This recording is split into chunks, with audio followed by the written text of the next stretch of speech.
Here we go. Hello there, I'm Colin Townsley from Intellect Group. Welcome to the OddCast with the Odd Couple. Just to clarify, by odd couple, he means me. My name is Colin Solomon. We're Collins.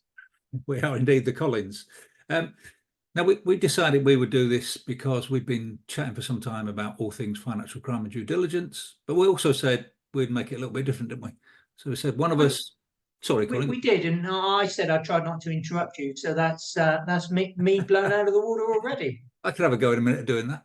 So, but what we also said was open with a joke, because whilst all this stuff is very serious, we just want to lighten the mood a little bit. So I'll tell you a joke. You've not heard it before, and I just want to see if you're going to laugh. So right. So before you do, I just like anybody who watches this, and I'm going to have to assume there'll be at least my mum. It's not my joke. I'm not responsible for this joke in any way. But you will be next week, because it's your turn next week. Right. So it's financially related. So my work has been a little bit sort of quiet of late. So I got offered a job at Old McDonald's Farm as a CIEIO. You do appreciate that jokes need to be funny, don't you? I saw your reaction then. Anyway, moving on rapidly. Moving on. Colin? Yes. Colin, I'm not very happy. Why are you not happy? Come on, tell me about this. Genuinely, I recorded a piece of video this morning where I was peeved. And I was peeved because I think too many criminals are getting away with crime and there's not enough being done. And in the particular area of financial services, I think some people are enabling that crime and not enough is being done to catch the enablers. No, and I know you share some of these views. I do indeed. We're probably coming at a slightly different perspective, because you've been very much in the sort of that industry, and I've been sort of very much in the sort of policing, sort of crime side of things. But we share the same views about it, I think. And I early in the week did a similar post about we're losing the battle against financial crime, and that was more about we're losing the fundamentals for all sorts of reasons. And I think part of what you were saying around, I think it was about the sanctions post, wasn't it? It was. I've done 2 posts this week which are directly relevant, and I know that you've done one which really struck a chord with me. One of mine was about the 2 Russian individuals who previously were sanctioned by the EU, who have now successfully challenged the EU's right to sanction them. That creates a problem for financial services firms, whereby if an individual is sanctioned, you shouldn't be dealing with them. You should only deal with them under certain circumstances. Whereas if they're sanctioned today and not sanctioned tomorrow, that's truly a nightmare. Yeah. And my second concern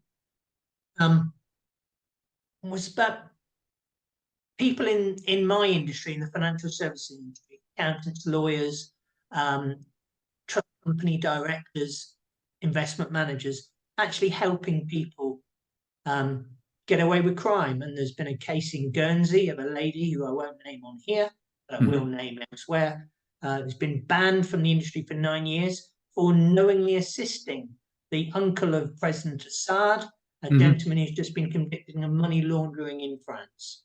Yeah. Now, I did see your post, and I know your post was inspired by the Bulgarian Bennett fraudsters. Yeah, it's just, I mean, you see that, they've just been using the UK benefit system to their own ends, making millions. And somewhere along the line, where are the checks and balances? Because that money must be moving around somewhere. So what's happened? You see, my view is much like yours, which is there is a failure, there's a weakness in the benefit claiming system. And people will exploit weaknesses. But then that money has gone somewhere.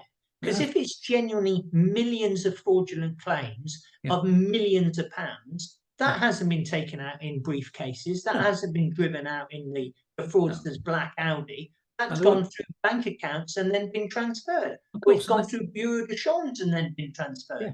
And it won't be being spent in small amounts either. So, the big money means big purchases generally, doesn't it, for criminals?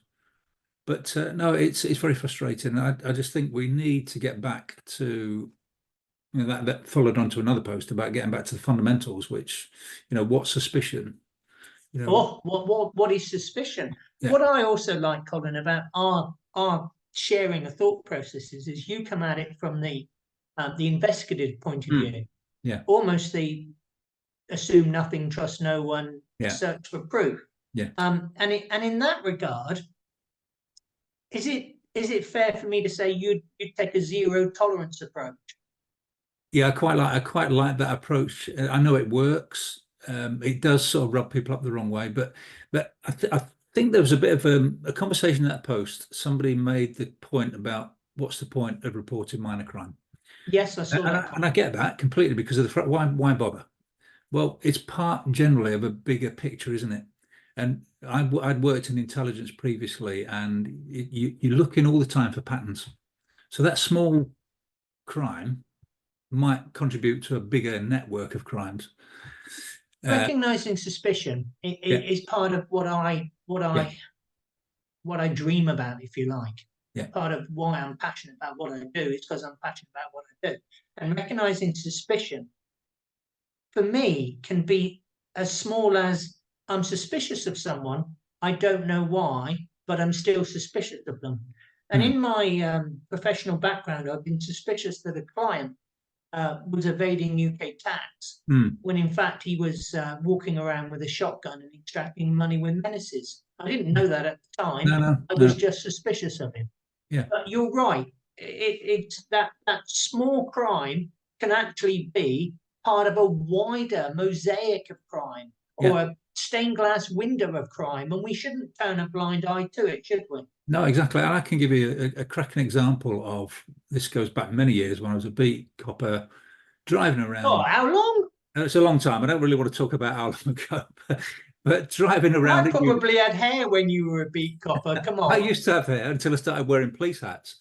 Um, but driving around the locality, pulled over this guy. 'Cause there was something not right about him and the vehicle, and he turned out to be a big time villain from another town. And me purely That was stopping my at that. big time villain impression. I hope you saw I it. like it. He did walk a bit like that actually. You might know him, but me merely stopping him and having a chat with him, issuing him the document, a document producer, as you was called, HRT1, uh, put him at very close to the scene of a crime.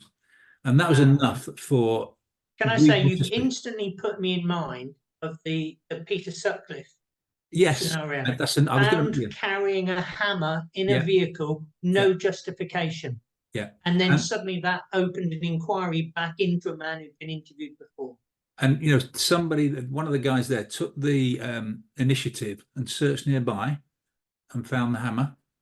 Yeah. And that's about sort of expanding that. Well, why is he here, and asking those So questions. your production of documents by the motorist Yeah, placed him at the scene of the crime, not which to was sit very then enough of close. a Yeah, enough of a yeah, chink of connection to lead to a yeah. successful conviction. So yes, in the end, it's a matter of explaining why you were there. They can't really then deny he wasn't in the locality because I physically stopped him and I could identify him. So, but I could give numerous examples, and I'm sure many cops listening to this can think of many, many examples, probably better ones I've just given you. That it's the same sort of thing. It's you're working part of a jigsaw all the time, and sometimes you're not always going to get what you want, but just by merely submitting a piece of information into the system, you never know where that is going to become really valuable.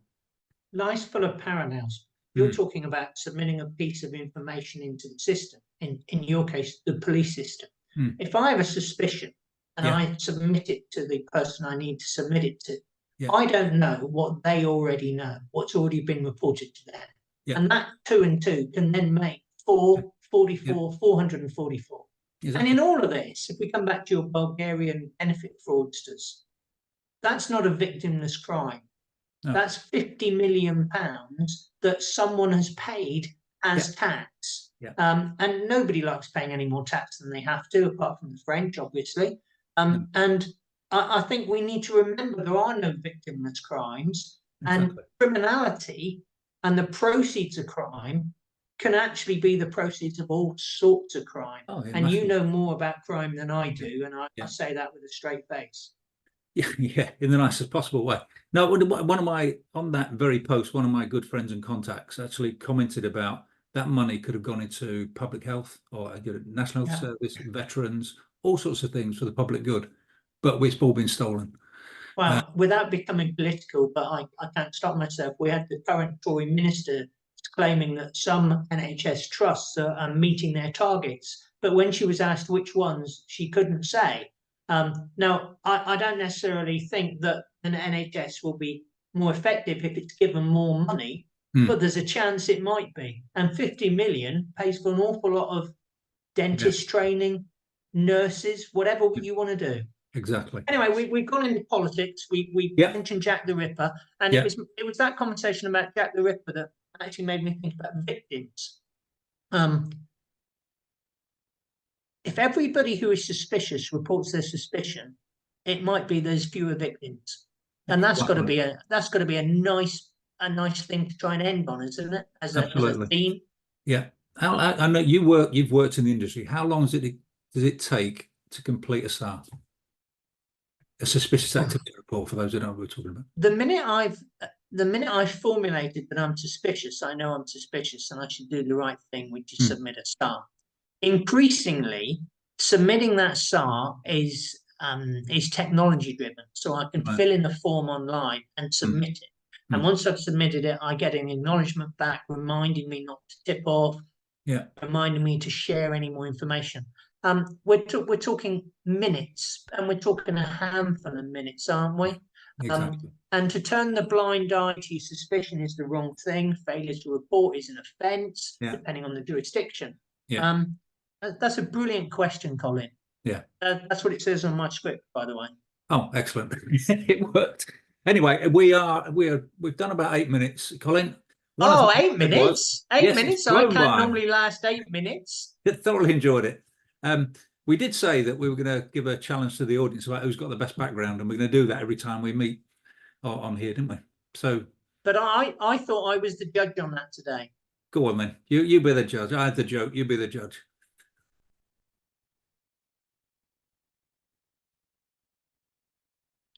It's got to be you by a short head. Oh, and the joke? Well, quite possibly, but here's my short head joke.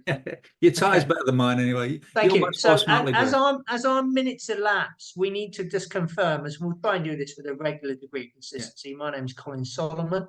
My business is EIRL Colin Solomon. That's a bit like Colin's joke from the start. I provide regulatory consultancy and training. What do you do, Colin, and who are you? Very similar. Colin Tansley, Intellect Group. We do, my core business is investigative due diligence, investigations or training. And we've also got a lovely platform called Iris and Eddie, which helps regulated and registered businesses better understand the risk, conduct all the relevant searches they need to do, and produce reports for their records, which again is an investigative principle. Not on my script, but I like Iris and Eddie. Thank you, sir. Okay. All right, everybody. I hope you've enjoyed that. And if you haven't, let us know. Yeah. By voting, by not clicking. And if you have enjoyed it, let us have some feedback. Yeah. The information in the spirit of Strictly is all along the bottom. Yeah. Or is it all along the top? Leave that with me. Okay. Thanks all. All right. Cheers. Bye-bye. Bye-bye.